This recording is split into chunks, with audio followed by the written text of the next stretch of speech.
Hey guys, in this video I will show you how you can download and install XML Injector for Sims 4. So without further ado, let's get started. First of all, open a browser, then you need to just write XML Injector, and then you can select CurseForge or Scum Bumbo.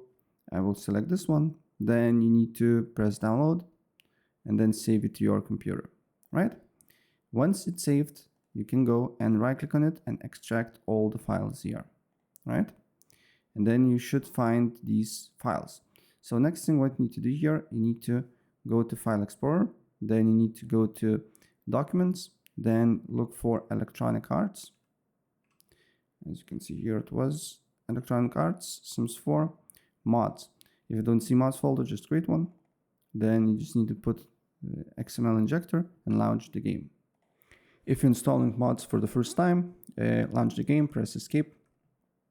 Go to Options, Game Options, Other, and make sure Enable Custom Content Mods and Script Mods is allowed. Apply the changes, restart the game.